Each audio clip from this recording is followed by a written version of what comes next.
Everybody got their picture?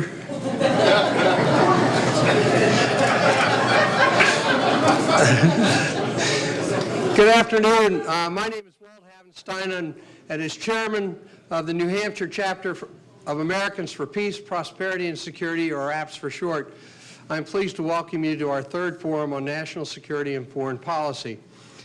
APPS will continue to host these forums over the next several months as we work to raise the level of debate in this state and our country regarding the daunting challenges that our next commander-in-chief will face the day he or she takes office.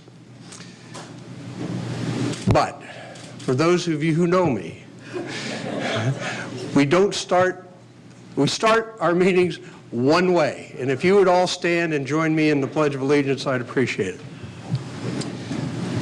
I pledge allegiance to the flag of the United States of America and to the republic for which it stands, one nation, under God, indivisible, with liberty and justice for all. Thank you. Given the threats facing our nation, we believe open and substantive dialogue between the voters and candidates for president is a vital part of the upcoming election. Our goal today is to advance the dialogue with a conversation with our guest, Governor Christie, about how he believes our national security and foreign policy challenges should be addressed. Before we get started, I'd like to take a moment to recognize a few groups who helped with today's event.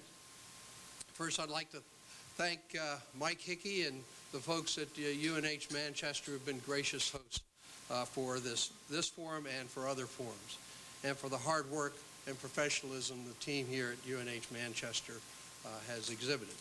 I would like to thank T-Bone Specialty Marketing and Catering for providing today's lunch. I want to draw your attention to the pens and paper at your table. Please take the opportunity to write questions down that you would like asked of Governor Christie during the question and answer portion of this forum. Please be legible. And your hometown, and please keep questions. Topics related to national security and foreign policy. We're here today to give our guest an opportunity to discuss his views. So don't ask questions. Please don't ask questions about other candidates. Questions will be collected by a member of the APPS team and asked by today's moderator. Unfortunately, our chairman, Mike Rogers, who's a very close friend, couldn't be with us today, but he sends along his warm regards for this visit and for all of you participating in this particular forum. Today's guest, Governor Christie, has earned a reputation as a problem solver and a leader. Under Governor Christie, New Jersey has taken on the biggest and toughest challenges with real solutions and bipartisan cooperation. He has implemented an aggressive reform agenda to restore fiscal integrity and accountability to state and local government, lowered New Jersey's property taxes, reformed the state's pension and health benefit system, and improved public education to ensure every child has access to a quality education. Governor Christie has fought for and achieved passage of a 2% cap on property taxes, landmark public employee pension and health benefit reforms that will save taxpayers over $130 billion over the next 30 years. 6 consecutive balanced budgets that did not raise taxes, and $2.35 billion in job-creating tax cuts. After 200,000 private sector jobs have been added under Governor Christie's watch. On a personal level, I can't tell you how I'm grateful I am for Governor Christie's support as the chairman of the Republican Governors Association last year. And thank you for your coming to New Hampshire on my behalf and on behalf of Republicans.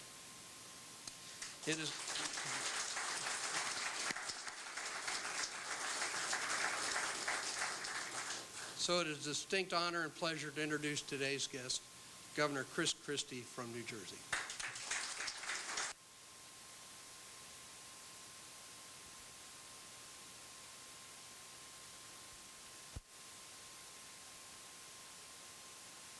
Thank you. Thank you all very much. It's great to be back here at UNH Manchester. I gave our second speech of this national conversation here on tax and regulatory reform, and so I thank the folks here at UNH Manchester for their continuing courtesy and their cordiality. I want to thank my friend Walt Havenstein. It was my honor to come here to New Hampshire and to campaign for you the number of times that I did, and to give the support of not only myself but the other Republican governors around the country for your effort here. Your campaign is one that we're extraordinarily proud of, and one that made a real difference in terms of the conversation that New Hampshire voters got to participate in last fall. And I know this much, that while New Hampshire is doing okay, New Hampshire, if there was now Governor Walt Havenstein and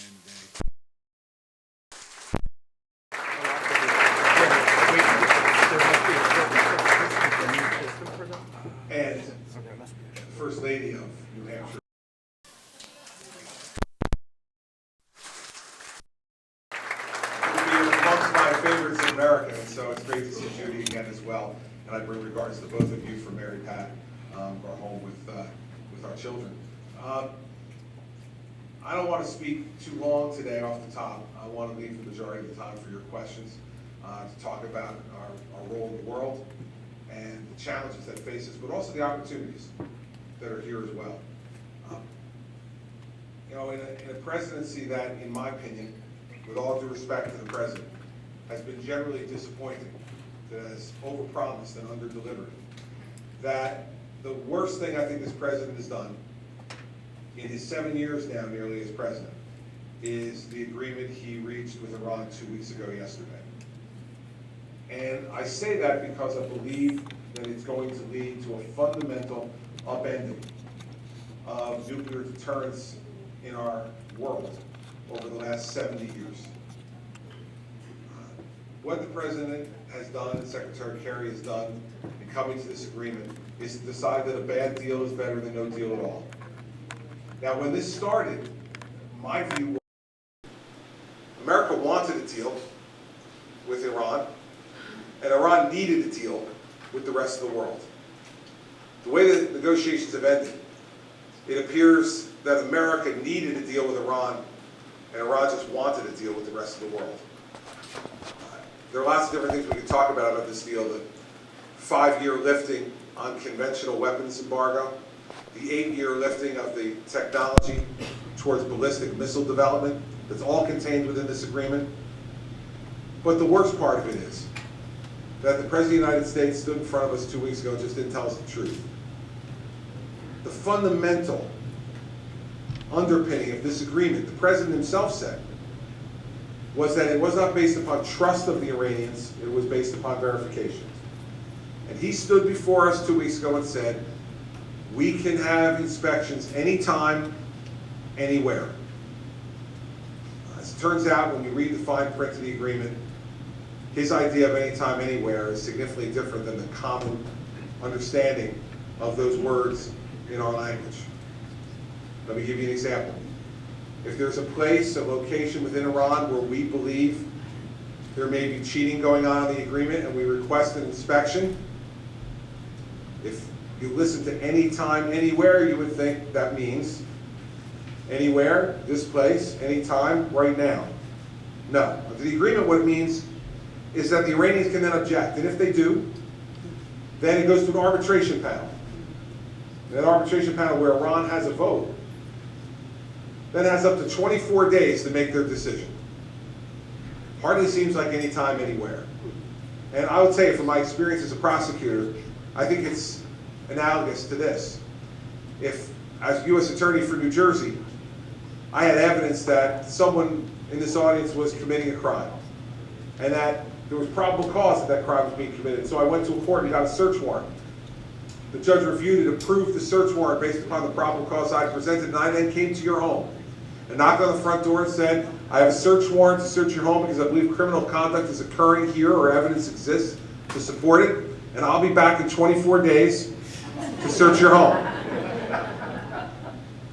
Now listen, even the stupidest criminal in New Jersey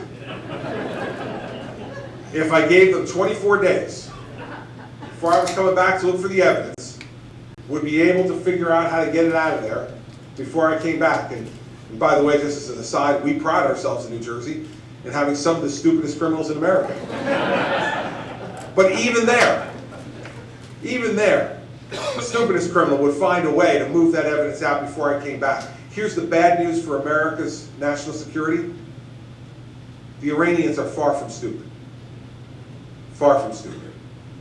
And they will use these opportunities the president has willingly given them in this agreement to thwart any effective verification of this agreement and to put them on the threshold of a nuclear weapon. Why is that bad? It's bad for three reasons, in my opinion. First, because Iran is still the largest state sponsor of terrorism in the world. And there is no common sense reason why you would ever willingly give these folks the opportunity to become a nuclear power. Two, it's bad because the Middle East is already in turmoil, and this is going to lead to a nuclearized Middle East. Because if you're the Saudis, or the Egyptians, or the Jordanians, or the Emiratis, and you see this agreement, you're going to start to pursue a nuclear weapon yourself if you haven't already. Either through development on your own, through purchase of the technology from other rogue states, or a combination of both. That's bad because we do not need an even less stable Middle East, with now folks who have 1,000-year-old conflicts with each other, possessing nuclear weapons to use in attempting to resolve those 1,000-year conflicts. Third, it is disastrous for Israel, which is our best and truest ally in the region and the only democracy in the region. It is amazing to me that the Israelis were not at the table. It is amazing to me that the concerns of the Prime Minister and their Knesset were not given greater weight by this administration. And it is shameful that this president decided that the only world leader he's willing to stand up to and berate in public is the Prime Minister of Israel. This deal has directly led to those three problems, and indirectly, I think, has contributed to our problem in Syria. Because remember, the President of the United States drew a red line in Syria, said, if Assad uses chemical weapons on his people, we will take him out. Now, you can agree or disagree with that decision by the President, but once the President of the United States, empowered to make that decision, makes it, if those weapons are used, he must back up the threat he's made. Yet this president, when Assad used chemical weapons and has murdered 220,000 of his people, did nothing. Makes no sense, right? The only way it makes sense is if what the real issue going on was that since the Iranians support Assad, if you're more concerned with making a bad deal with the Iranians than you are keeping your word as president, then you look the other way. As those Syrians are killed in cold blood by their own government, and as literally hundreds of thousands of them more stream over the border into Jordan and leave their home country. The Middle East has always been a complicated and difficult place for the United States and for the rest of the world. What the president has done in the last 2 weeks has made it close to unmanageable without strong, resolute, clear American leadership. And that's what we need to do when the next president becomes president in January of 2017.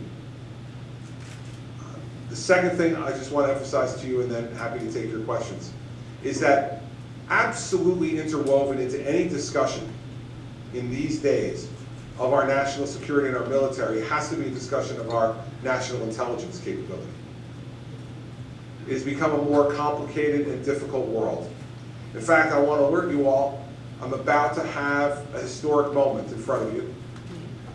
For one of the only times you'll ever hear this, I think, in my political career. I'm about to quote Jimmy Carter. I feel a little uncomfortable about it. Gives me a little bit of a twinge in my neck, but I'm going to do it. Because even President Carter's right, once or twice. I saw him give an interview to the Aspen Institute a couple of weeks ago with Walter Isaacson. And Isaacson asked about the Obama foreign policy and Carter's opinion on it. Here's what Jimmy Carter said about President Obama's foreign policy. He said, I cannot think of one country that we have a better relationship with today than the day he became president. That came from a president of his own party. The world has become a more complicated and difficult place because of the lack of American leadership as personified by this president and his conduct. So it makes the need for accurate, real-time intelligence in our country even more acute. In this world of terrorist activity by groups like Al-Qaeda and ISIS and Hezbollah and Hamas, we need to interdict before they act. It's not good enough to catch them afterwards. We have to catch them before they act. And the single indispensable part of that is an active, engaged, empowered, well-funded intelligence community. This president has damaged our intelligence community, and by the way, so have some members of Congress. The report the Democrats put out last December regarding the intelligence efforts under the Bush administration was an awful partisan stew put out by the Democrats in their waning days in control of the United States Senate. It hurt morale in our intelligence community, and it contained outright falsehoods. The president has continued down this path, in my opinion, with his conduct and attitude, and some members of Congress's opinion and attitude, towards the NSA and the efforts we're making to interdict terrorist activity before it starts. Let me be clear. I'm the only person in this race for president who's actually reviewed and approved applications under the Patriot Act. I'm the only person in this race who has reviewed and approved matters that went before the Foreign Intelligence Courts. I'm the only person in this race who has investigated, indicted, prosecuted, and convicted terrorists who were attempting to kill Americans on our soil. And I can tell you that based upon 7 years of that experience, that the conduct of the President and the Congress in the past couple of months has made America weaker and more vulnerable. And it was unnecessary.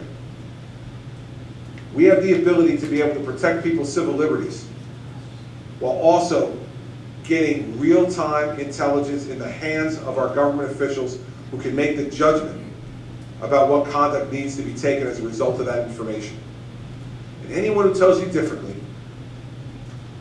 either doesn't understand how this world works or has a complete disregard for the level of danger that our country faces from those who are trying to attack us and kill us every day just because we're Americans who stand for freedom and liberty around the world.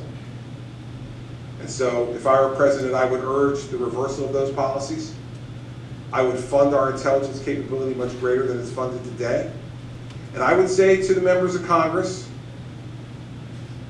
you want to be vigilant about civil liberties, so do I. Then use your congressional oversight to do so. And I would say to my Attorney General, if any intelligence officer of the United States violates the law and the civil liberties of one of our citizens, then they need to be prosecuted. But you do not throw the capability out because you fear someone might misuse it. You police the use of the capability against actors who might misuse it.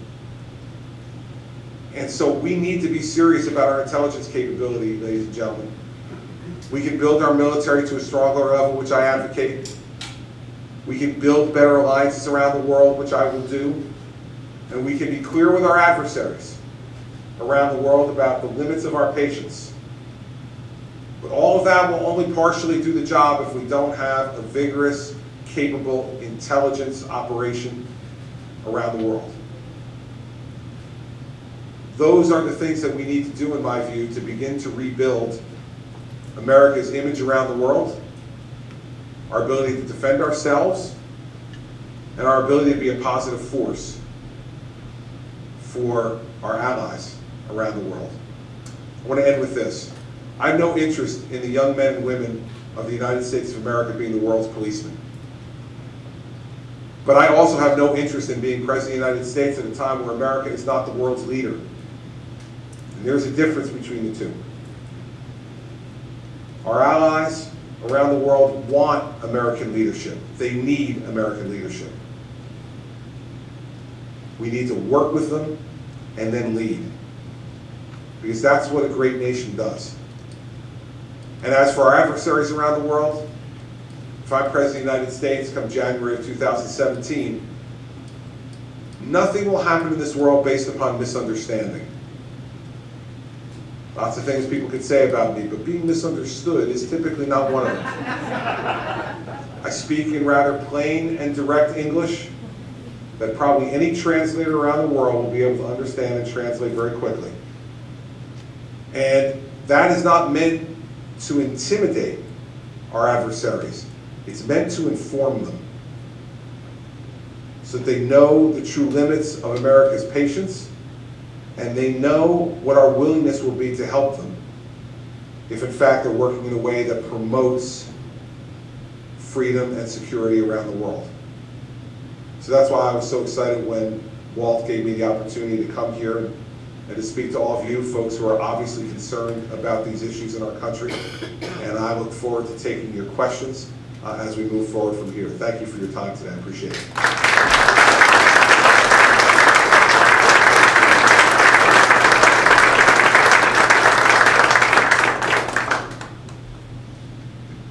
Thank you, Governor. It's now my pleasure to introduce our moderator for today, Mr. Paul Steinhauser, a face known to just about every Granite Stater, and certainly to me, and we're delighted on behalf of APS that you've agreed to join us. Paul, of course, is from NH1 News, and we're welcome to our APS forum. Thank you.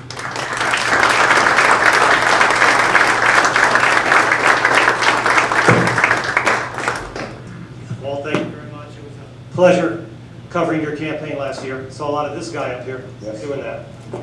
And I just want to say right off the bat, NH1 News, which I know you're all watching now, you have an alternative to WMUR. We're honored to be part of this series. We've already had Carly Fiorina and Lindsey Graham here, and we're so glad to have Governor Christie.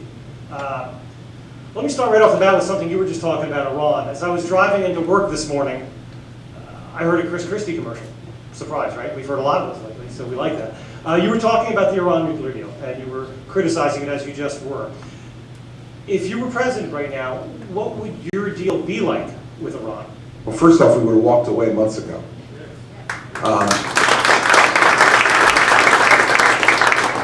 Negotiations are not linear. There's this, the president now, because he's trapped in trying to defend a bad deal, his offense is, well, you tell me what your deal would look like. That's not the way things work. It's not an either or proposition, because negotiations are dynamic. They're not static. And this entire negotiation could have and should have changed 6 months ago, when the Iranians were not showing a willingness to make a fair deal with the United States. The President of the United States should have called the Secretary of State and said, come home and deliver this message to the Foreign Minister of Iran. When you're serious about wanting a fair deal that's fair to the rest of the world and accomplishes what we need to accomplish, which is to assure the world that Iran will not have a nuclear weapons capability, then call me. You have my number. Happy to talk. This is not unprecedented in world or national history. Ronald Reagan walked away from Reykjavik. And he walked away from Reykjavik and got a great deal of criticism back here from some quarters for walking away. But he understood that no deal was better than a bad deal. And so he walked away from Mikhail Gorbachev. And what happened? A year later, Gorbachev was back, and with a better deal for the United States, and one that has helped to preserve peace between our two countries since that time. So I don't know what the deal would look like. But I would not have accepted this deal, and months ago, after every extension that they gave, every deadline got another extension, I would have just got up from the table and walked away, allowed and worked with our allies to keep the sanctions in place, if not strengthen them. And there's certainly sentiment in Congress to do that, and was back then.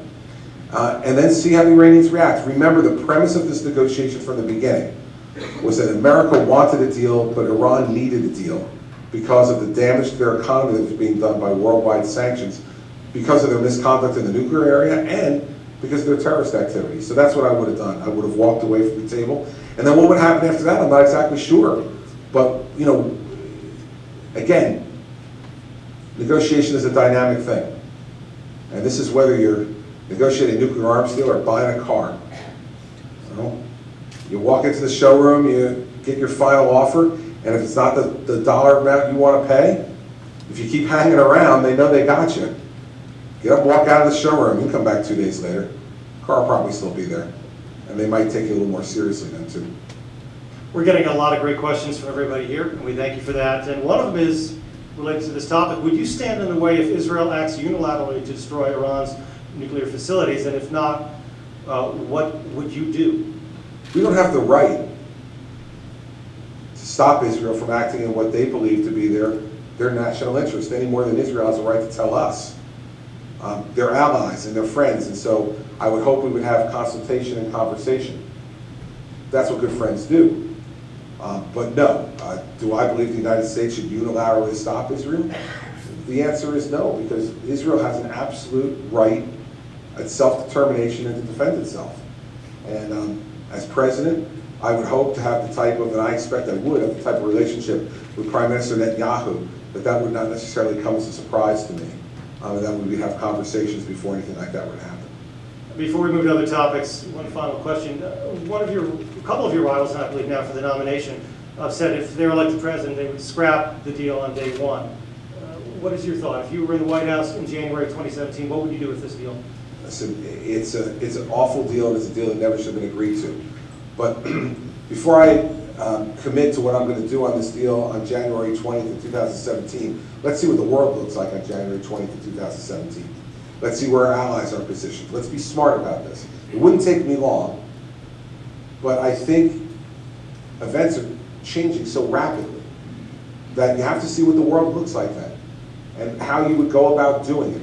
But I can tell you this, if the Iranians do what I suspect they will, which is cheat like crazy on this deal, we'll have plenty of reason to be able to walk away. But let's assess what the world looks like on that date and not just pound our chests and say things that we think will get applause from the grandstand. Being President of the United States in this arena is much more serious than that.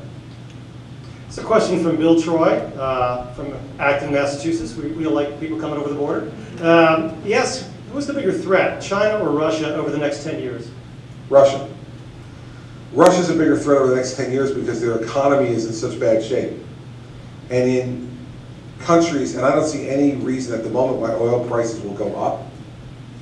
And so as a result, their economy will continue to be in bad shape. And when countries are in bad shape economically, they often act out around the world and attempt to keep their folks at home distracted from their own economic problems.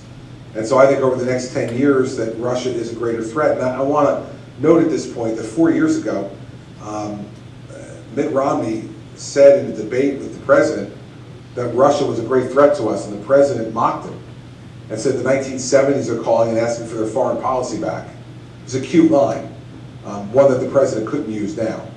And it's instructive to know that Mitt Romney was right about that. And we should have been listening to him not only on that issue, but a lot of other issues. We'd be a lot better off in this country than now if we had listened to Governor Romney. Staying on the related topic, we have a question here. Why does the United States not provide defensive weapons to pro-Western democratic countries like the Ukraine who are attacked by external forces coming hopefully from Russia? Listen, I think we should be arming more folks around the world. The Kurds should be armed and armed more aggressively. And for the folks in Ukraine, we should be having a serious conversation with them about their need for additional weaponry from the United States and how we go about doing that. There's no reason for us not to be having those conversations, and we need to send some very clear signals to President Putin about, as I said in the speech, the limits of our patience. And some of those actions may indicate to him that we've reached the limit of our patience. That's a good signal to send. Getting back to India, we were just talking about India. Here's another question about India. Would you continue President Obama's policy on building business relations with India, which they say is the world's next foreseeable superpower? It's interesting. About 7 months or 8 months or so ago, I had the opportunity in New York City to meet with Prime Minister Modi. A very interesting guy. My impression of him is he's a very forward-thinking, modern thinker. He's trying to move India into even greater economic development and connection with the world, and seems to me to be someone who understands how important active and vital participation in democracy is, and his election was one that was participated in by a record number of Indian citizens.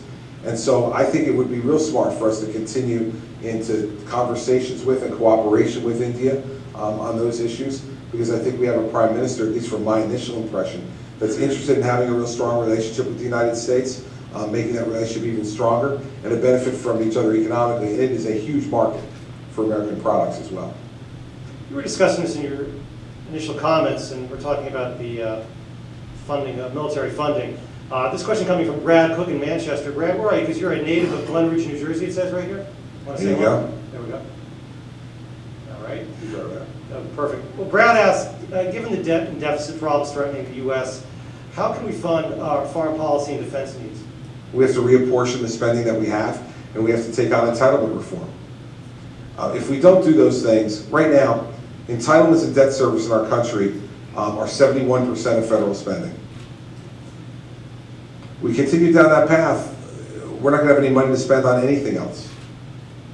And that's, by the way, remember, when debt service is being charged at record low interest rates. As interest rates go up, things are going to get really interesting. So that's why we put out a really detailed plan on entitlement reform that'll save $1.2 trillion over the next 10 years. And we'd have to reapportion the spending that we have now. We can't spend any more than we're spending now. We can't afford to. But we can reapportion how we spend. And I would. And I believe we do have to spend more on our national defense, our national intelligence, as I mentioned before. And I also would be an advocate for spending more for the National Institutes of Health and the National Science Foundation to continue to partner with the private sector and our university community to bring new cutting-edge developments, whether it's in medicines or whether it's in weaponry. We need to continue to do that. That's the things America needs to invest in. But we've got to get this entitlement situation under some measure of control, because if we don't, it will eat everything else alive. We've got two questions on cybersecurity. I'm going to read one of them. It's from Don Holden of Amherst. He asked, what is the role of the federal government in making sure that the private sector, that their critical infrastructure is safe and secure from cyber attacks? There's an enormous role for the federal government in that, both on the intelligence side of the operation and the law enforcement side of the operation. We need to be making sure that we're interacting hand in glove with our major private sector infrastructure operators in this country to try to protect what's going on. It is one of the real threats going forward. And in New Jersey, for instance, we're the first state in the country to set up a separate cybersecurity operation to protect both our state governmental assets and assets for folks in the private sector as well, partnering with the federal government, both in terms of funding and strategy, and with our Joint Terrorism Task Force that works together with the feds and the state and local folks. This is a really important thing for us to be focused on, because the next war may not be a shooting war. The next war a president has to deal with may be a war that happens over our computer systems and the infrastructure that runs our banks, our power companies. You go through the entire list of ways that can become very, very dangerous and very destabilizing for the United States. And so we need to be working very closely with the private sector on that, because so much of America's infrastructure is under the control of the private sector. I cover campaign politics, so I'm not an expert at all on national security, but when it comes to cyber attacks, even I understand that a lot of them seem to be coming from China. If not officially sanctioned by their government, it looks like Beijing has a hand in all this stuff. What do we do? We have to continue to work to have our relationship with China evolve. I don't want to see China as an enemy. I don't think they are an enemy. I think they're a potential adversary for influence in the world. And we need to make sure that we're working with them in a way which makes three things to them really clear. The first one is that we want to be their friend. We've worked hard to have a relationship with China over time, and we want to be their friend. I'm not looking to make an enemy out of China, and nor do I think China should.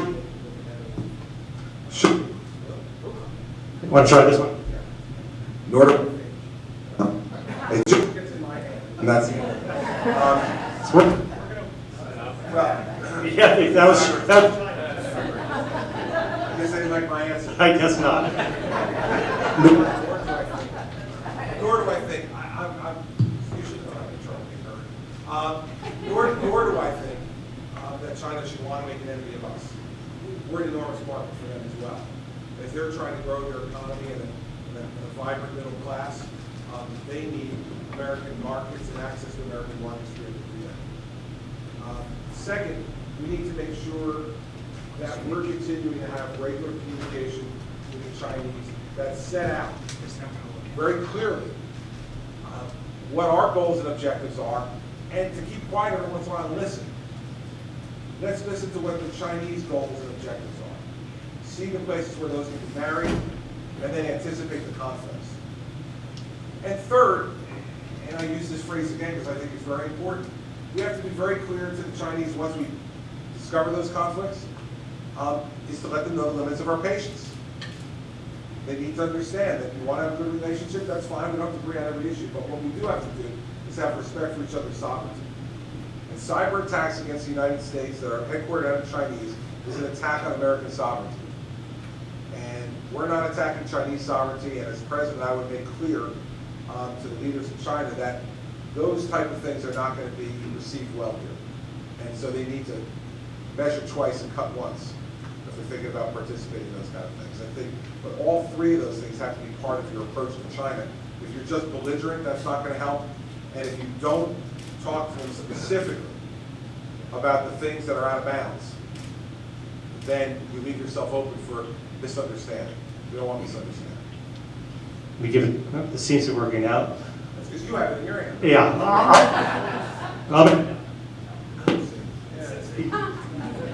I'm frustrated. Yeah. So let's just. Governor Christie frustrated. We don't want that. It's not a good thing. Since the horrible incident in Chattanooga, there's been a big discussion across the country and right here in this state about whether we should be arming military personnel at military recruitment centers.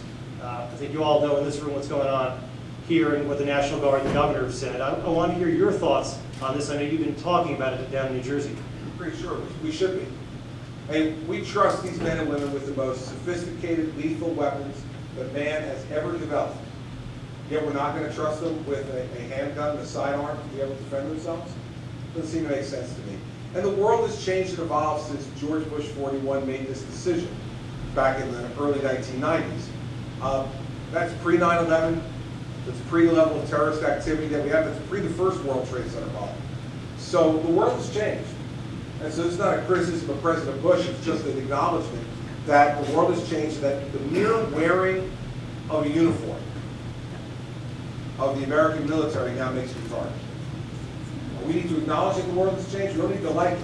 We need to acknowledge it, and we need to allow these men and women who defend us to defend themselves. It seems to make common sense to me.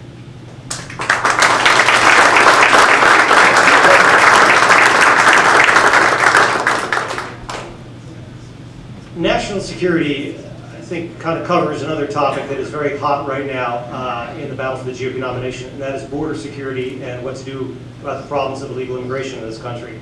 A lot of your rivals have talked about beefing up the border. I want to hear your thoughts on that, and I've got a question right here from Representative Carlos Gonzalez, and he asks your thoughts on a comprehensive immigration reform going forward and as a future president. Sure. First on the border, I've said that there's four things that need to be done to try to make our border more secure. The first is we need to build a wall or a fence in those areas where it makes the most sense. Now, when I say that, let's be very clear, okay? I'm not for building a wall along the entire 2,000-mile border of the United States. I don't think it makes sense. I don't think it makes cost sense, and it doesn't make common sense. In the end, what we want to do is build walls or fences in areas where it makes the most sense to do so. And it does not make sense to do it, in my opinion, over the entire 2,000-mile border. And also, it's a very bad message to send. I've never seen, by the way, a wall or a fence in human history that a determined human being couldn't get over, under, or around. And so let's not get lulled into, again, this kind of chest-thumping, false sense of security for folks who advocate that kind of thing. In places, yes, across the whole border now. Second, we need to not only beef up our border security agents, but we need to involve in a much greater depth the FBI, the DEA, and the ATF at the border. This is to interdict criminal activity. Gun running and drug running across that border needs to be interdicted by professional law enforcement. And so we need to have a greater presence there. Third, we need to use electronic surveillance. We need to be using drones and cameras along the border in the more difficult parts to be able to see where activity is going on that's problematic, and then to use those things to deploy human assets to those areas to be able to firm them up. And fourth, and I think most importantly, every business in America should be required to use E-Verify, and the fines for hiring people who are here undocumented need to be so large that it will wipe out any type of profit motive that goes into hiring folks who are here as cheaper labor because they're undocumented. Now, there's a lot of Republicans who don't like to talk about that because it's a direct shot at the business community, which is generally supportive of us. But I'm telling you, I've met lots of undocumented people in New Jersey over the course of my governorship, and none of them has ever said to me that they came here to vote. This path to citizenship stuff is not the goal. Almost every undocumented person I've spoken to says they came here to work. And so, if that work is no longer available to them, they won't come over the border to seek it. And so if you want to secure the border, you have to do all four of those things. If you don't, then there's no way you can secure the border without all four of those items. And as far as comprehensive reform, the fact is that there's going to be something we're going to need to do with the 10 to 12 million people who are already here. And the American people are not going to put up with talking about that until you get the first part done. You have to have a plan that gives them a sense of comfort that you're not going to add to that 10 to 12 million problem. But I'd say two things about the 10 to 12 million problem. We should agree on two facts that will help guide us on what we do from here. The first is these folks are not going to self-deport. They're not leaving. Many of them have children who are now American citizens. They are not leaving voluntarily.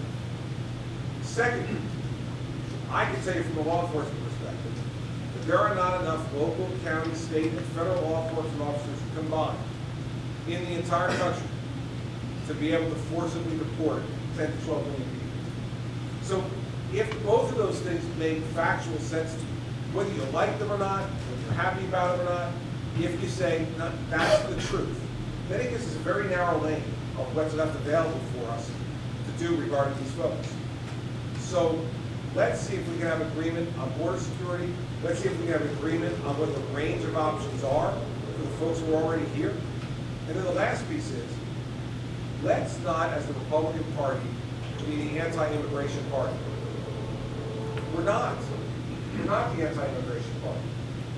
In fact, we believe, as a party, in opportunity for folks who want to come here on a legal basis. And, my great-grandfather was a Mason in Sicily. And he wanted to come to the United States. And he went through the process legally. When his ticket got called, it was his time to go, my great-grandmother was 9 months pregnant. And they got on that boat. They got on the boat, and my great-grandmother gave birth to my grandfather in the middle of the Atlantic Ocean on their way to the United States. I can't imagine what that would be like. This led, of course, to my mother constantly teasing her father. She said, "You're nothing.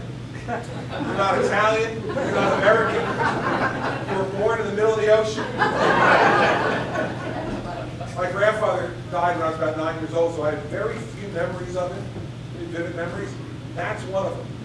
His reaction to that was violent. He would get red in the face and he'd say, "You don't say that in front of my grandson. I'm an American. They made me an American when I got to Ellis Island. I'm an American." My grandfather was very proud of the fact that his mother and father took the risk they took to come over and to come to this country to help build this country and make a better life for themselves. My grandfather was a Mason as well for a good part of his career, and they believed in hard work. And they helped to build Newark, New Jersey, and Jersey City, New Jersey, literally build it with their hands. And so we can't lose that in this country. We need to have people who come here legally, who want to continue to believe the truth about our country. That if you have a great idea and you work hard enough, that you can become anything you want here. And think about that.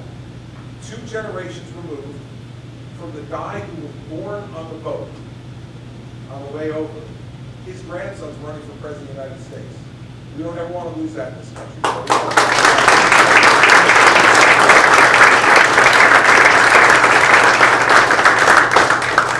We've got a few minutes left, so let's tackle some other topics that we haven't really yet. So one question here is, what are your plans for tackling ISIS? A long-term plan is needed to overcome these terrorists. It is, because I guess the president's figured out they're not the JV. That's good. Then he said he had a plan to degrade and destroy ISIS. It sounded okay. Then he came back and said, well, to tell you the truth, we really don't have a strategy against ISIS. Again, this type of vacillation and indecision in public emboldens our enemies. So let's be really clear about what I would do about ISIS. We have 4 allies in the Middle East who have a real motivation to want to bring the fight to ISIS. The Egyptians, the Jordanians, the Emiratis, and the Saudis feel as if ISIS is an existential threat to them. They want to bring the fight to ISIS, and we should encourage them to do so in 4 ways. First, we should arm them with the most modern and lethal weapons they need to bring the fight against them. Second, we should be training them down to the battalion level, not high-level training, training all the way down to the battalion level to make sure that they are prepared and ready to fight. Third, we should make sure that we give them the type of air support that they need to be able to do the things they need to do there and working in conjunction with their air forces. And fourth, we need to make sure that we provide them with the type of intelligence capability that will let them know where the best and most effective targets are. Again, ISIS isn't a nation state, so we're not working within a set of borders. We know they're in Iraq, we know they're in Syria, and we know that they're looking to spread their capability to other parts of the region. So our intelligence capability has to be a large part of supporting these allies. Last part that I didn't mention is American boots on the ground. I don't believe now's the time to do that. This is their neighborhood. I think we need to give them the opportunity to clean up their neighborhood themselves. Now, we cannot take, but as president, you can't take the option off the table. You can't say, I will not, at least I wouldn't, say you cannot under any circumstances send American troops to fight ISIS. Circumstances on the ground can change. The situation deteriorates and ISIS becomes an even more immediate threat to the United States, then we need to consider that as an option. But I think right now, given our history in Iraq, given the concerns of folks in that region about America being an occupying force, we do not want to make that the lead on this effort.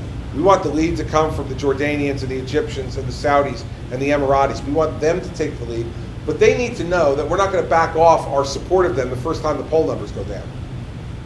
And I think that's part of their concern as well, given the president's conduct with Syria and his conduct with Iran. So they need to have their confidence rebuilt by a new commander-in-chief. You just mentioned Syria, and that brings us to the next question, which is, what is America's national interest in Syria, and how would you, as president, achieve that? Well, we can see that the unrest in Syria has led to the growth of ISIS.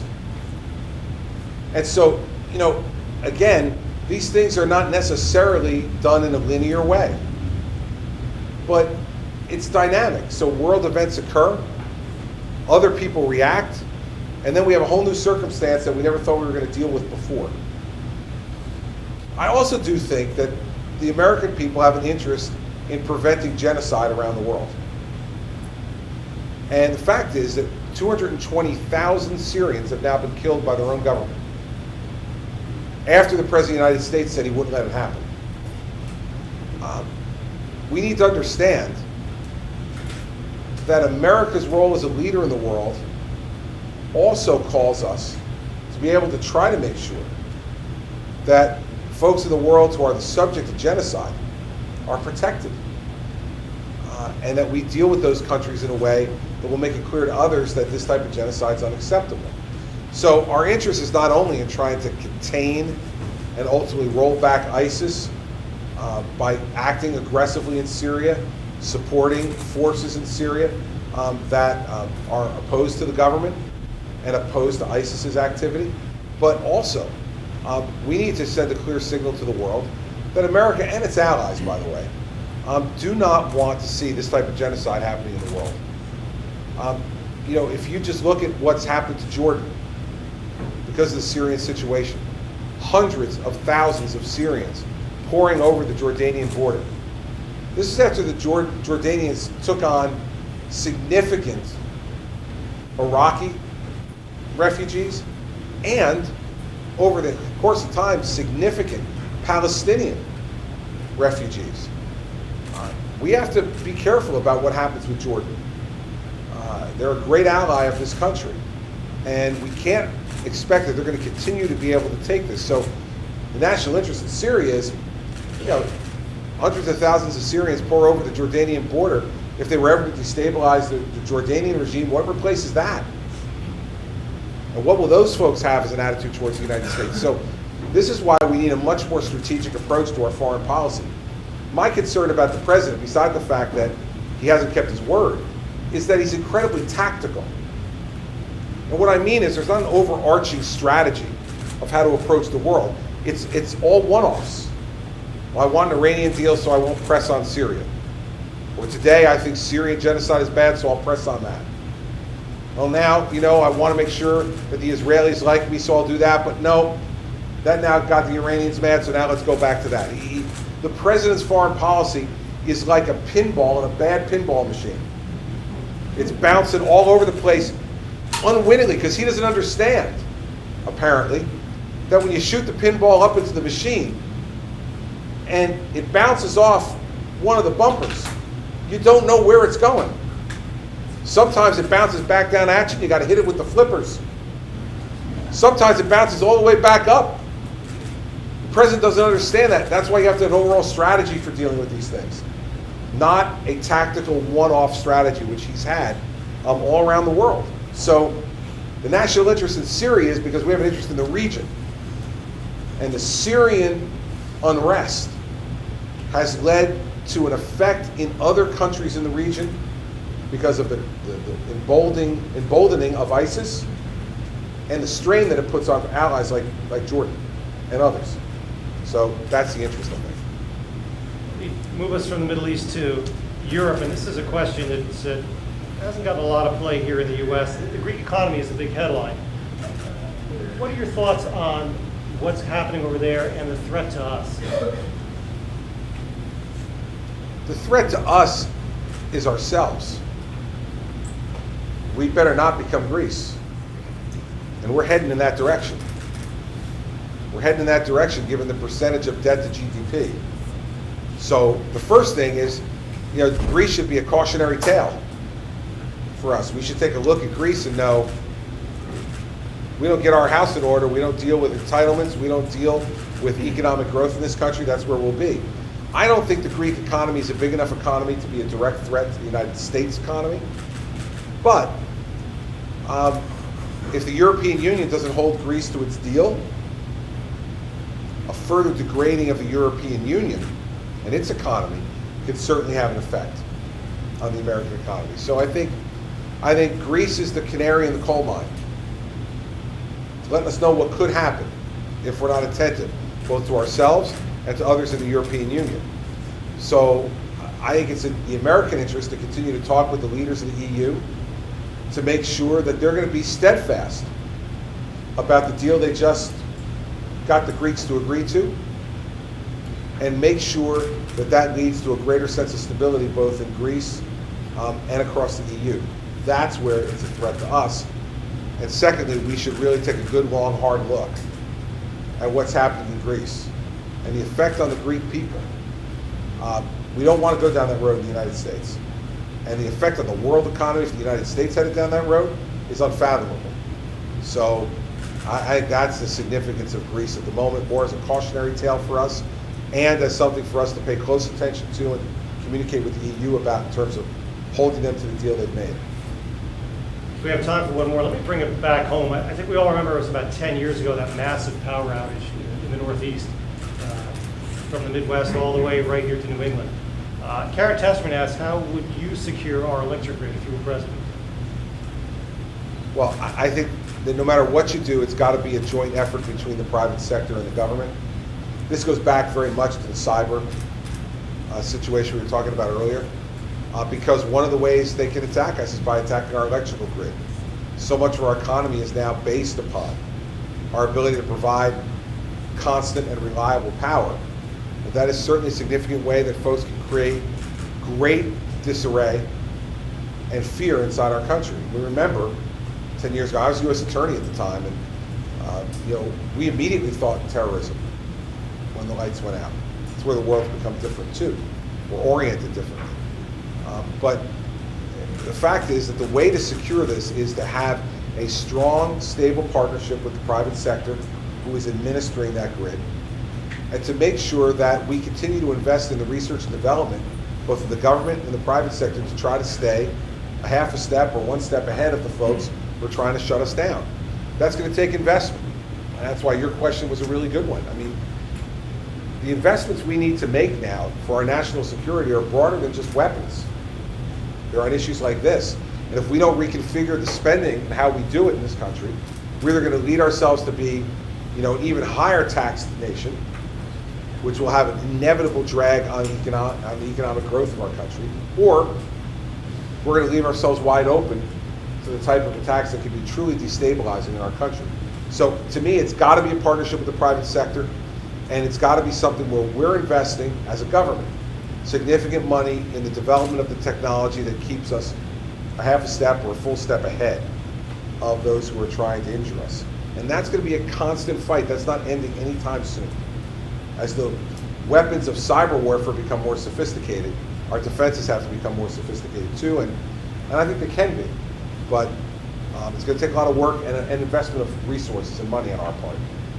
And what the president can do there is to bring focus to the mission. And what am I going to do to protect the electric grid? You better pray nothing, because that's why I went to law school. I have no capacity for math or engineering. What a president can do is bring focus to the mission.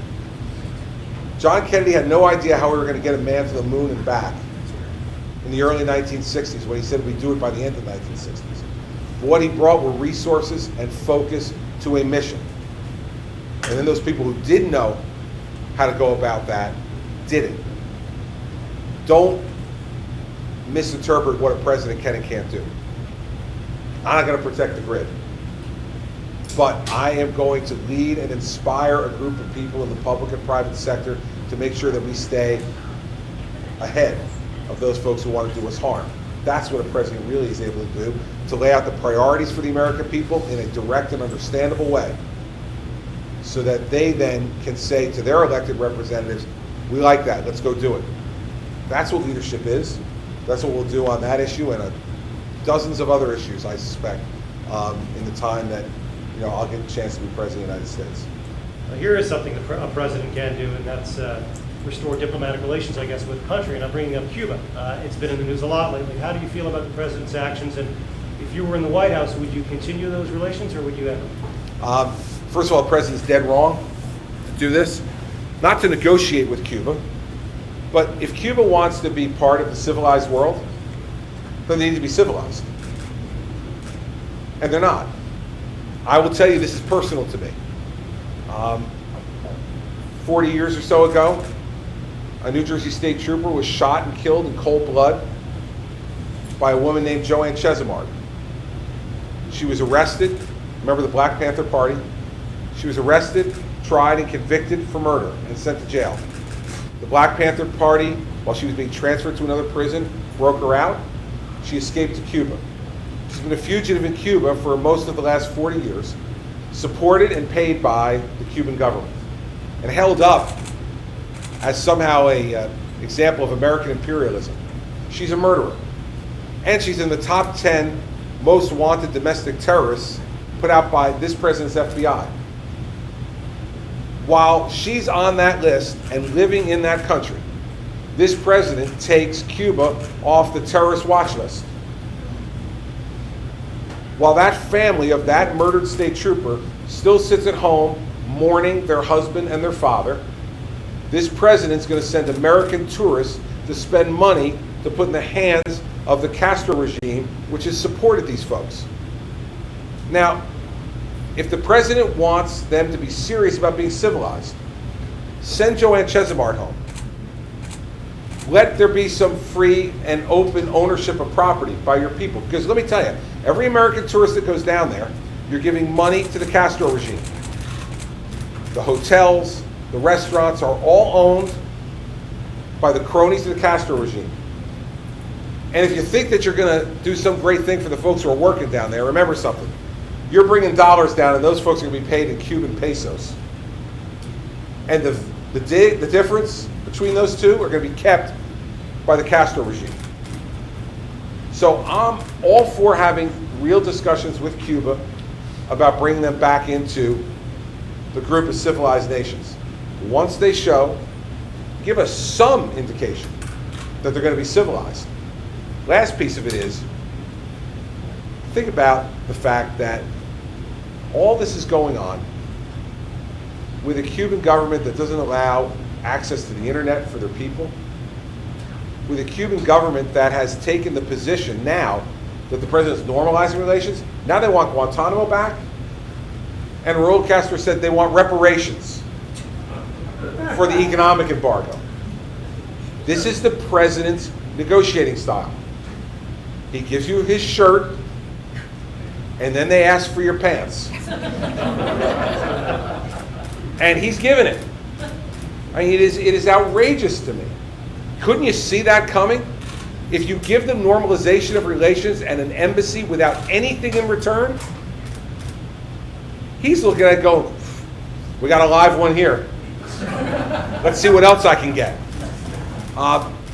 So I don't have any reason to want to continue to isolate Cuba, but Cuba has to stop isolating itself through its conduct.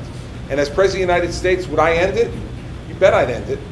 And I'd end it until he returned Joanne Chesimard home, for starters, and the other fugitives that they're harboring in Cuba.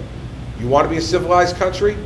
Then participate in the way civilized countries take care of those who break the law and commit murder. In